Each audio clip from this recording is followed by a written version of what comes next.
इहा रस्म अञा ताईं उन्हनि में आहे। माना औरत जो मुड़ुस मरी वियो, भली उहा नौजवान हुजे, कुंवारी हुजे, 17-18 सालनि जी, इहा वेठे वाहण थी ईंदी, हिन सां कोई शादी न। इहा हिंदुनि में अञा ताईं रस्म आहे, रवाज। अल्लाह साईं फरमायो उहे औरतूं जंहिंजा मुड़ुस मरी वञनि, उहे 4 महीना 10 ॾींहं इंतज़ार कनि। 4 महीना 10 ॾींहं पंहिंजे मुड़ुस जे घर में सोग कनि।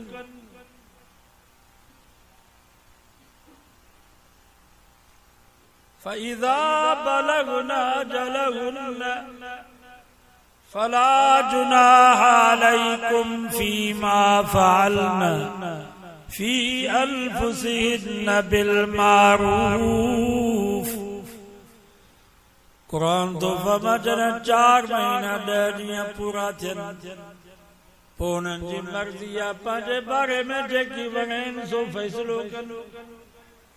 ज़िंदगी जा बाक़ी ॾींहं पंहिंजे मुड़ुस जे घर खे आबाद कनि, पंहिंजे बच्चनि जे मथां छपर ऐं छांव थी करे वेही रहनि, पंहिंजो पाण खे गुनाहनि खां बचाइनि, या ॿी जाते वञी शादी कनि। अल्लाह से फरमायो हाणे उन्हनि ते काई मयार न आहे, बस 4 महीना 10 ॾींहं सोग कनि। पर ही त उहा औरत जंहिंखे हमल न आहे, पर उहा औरत जंहिंखे हमल आहे, उमेदवारी आहे। अल्लाह से फरमाउलातुल अहमाल अजलुहुन्न अन यज़ान हमलहुन्न। उहा औरत जंहिंखे हमल आहे, उमेदवारी आहे, उन जो मुड़ुस मरी वियो, कुरान तो फरमाए उन जी इद्दत ही आहे त वज़ा हमल करे, यानी ॿार ॼणे त उन जी इद्दत पूरी थी वई। सुबुह जो 8 बजे जेकॾहिं औरत जो मुड़ुस मरी वियो,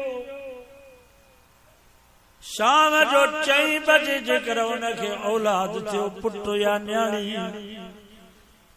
कुरान तो फरमाए उन जो सोग ख़त्म, उन जी इद्दत ख़त्म। शरीयत न माई खे इजाज़त थी जे भली वञी तूं बि जाते शादी कर।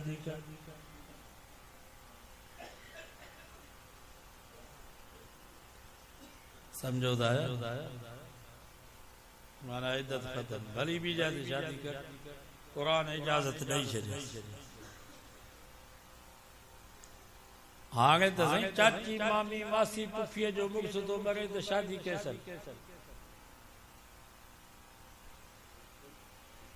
बाबा चाची इद्दत में आहे, पुफी इद्दत में, मासीअ जी इद्दत पूरी थिए त पोइ वरी शादी कर। ईअं आहे या कोन्हे? बाबा रस्म रवाज खे छॾे, निकाह सुन्नत आहे। सुन्नत खे जेकॾहिं ज़िंदा कबो त सवाब थींदो या गुनाह? बाक़ी धूल धमचर नाच गाना या जेका ख़ुशी कंदा आहियूं, लाॾा सेरा, या त उही नाजाइज़। बाक़ी निकाह खां तव्हांखे मनो कयो जो का पोती फोती थी वञे त निकाह खे पोइ हिते था कयो। 4 महीना 10 ॾींहं मासी सोग में उठी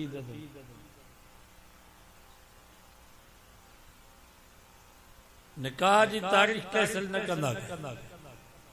निकाह सुन्नत है, सुन्नत खे अदा करण में सवाब।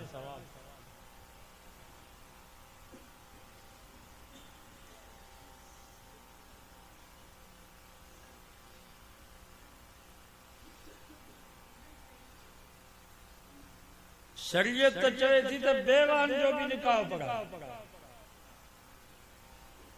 हिंदुनि में रस्म हुई, रवाज हो, पर हिंदुनि में रस्म ई आई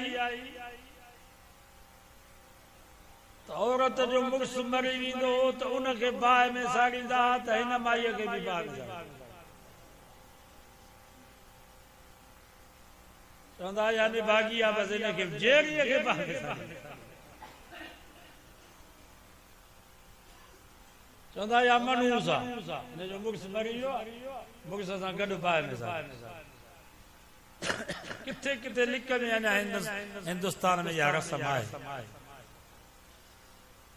पर उहा रस्म हाणे ख़तम थी वई इंटरनेट फेसबुक मीडिया जो दौर आहे जहिड़े माण्हूअ खे केरु ज़ारींदो पर इहा रस्म अञा ताईं उन्हनि में आहे माना औरत जो मुड़ुस मरी वियो भली उहा नौजवान हुजे कुंवारी हुजे 17-18 सालनि जी इहा वेठे वाहण थी ईंदी हिन सां कोई शादी न इहा हिंदुनि में अञा ताईं रस्म जो रवाज शादी कई महीने खां बाद मुड़ुस मरी हाणे इहा वेठी हिन सां केरु शादी न कंदो ईसाइन में वरी अहिड़ी गंदी रस्म आहे जो जहाँ औरत जो मुड़ुस मरी वेंदो नी बस उहा औरत मुड़ुस जे भाइरनि या ॾेरनि जी मिल्कियत जीअं वणनि तीअं पिया हुनखे इस्तेमालु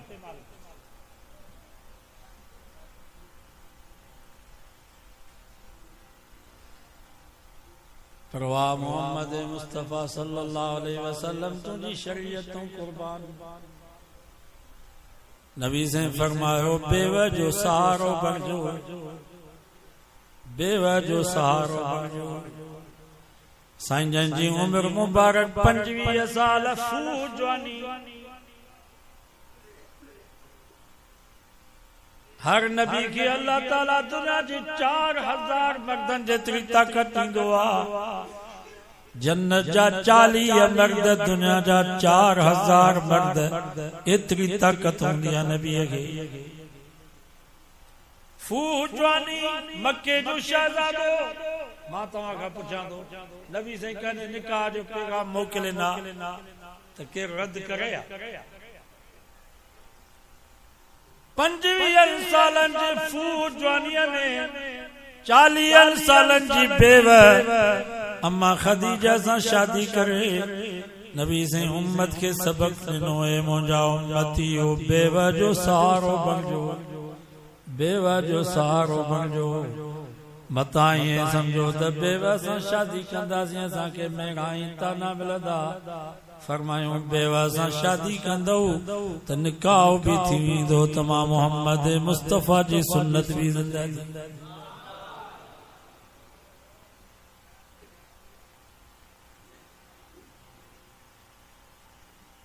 इहा रस्म बेवा खे विहारण जी मुसलमाननि में थी वई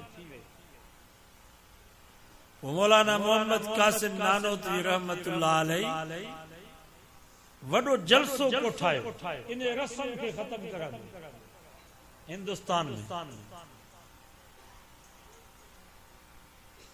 हजारे मुसलमान गॾु थी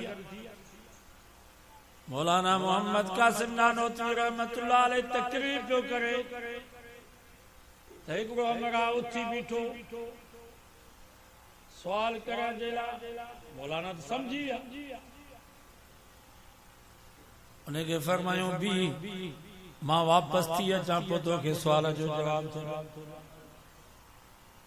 विच तकरीर में घर वियो मौलाना नानोतवी रहमतुल्लाह अलैहि जी भेण हुई 90 साल उनजी उम्र हुई बेवा उनजो मुड़ुस मरी वियो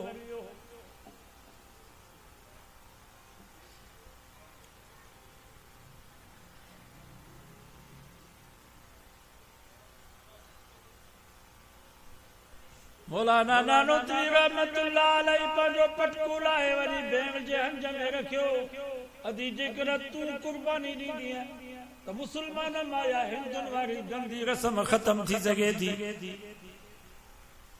चई कहिड़ी कुर्बानी मौलाना फरमायस अदी तूं शादी कर 90 साल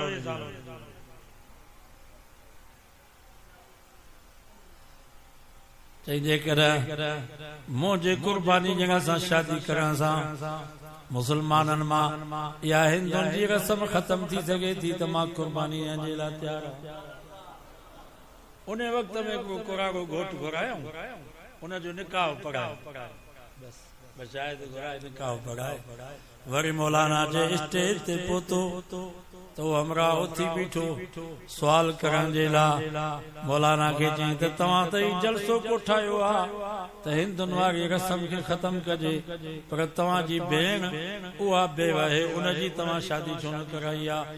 तव्हां पाण अमल नथा कयो त ॿियनि खे कीअं था चओ? मौलाना नानोती रहमतुल्लाह अलैहि उन वक़्त में उन कुराड़े घोट खे उथारियो, फरमायो केरु थो चए त उनजी शादी थियल न आहे, हीउ उनजो घोट आहे, हीउ उनजा शाहिद आहे। नारे तकबीर, उलमाए हक, उलमाए देवबंद। मौलाना जी ने तकरीर सां हज़ारे औरतूं जेके बेवा हुयूं उन्हनि जा निकाह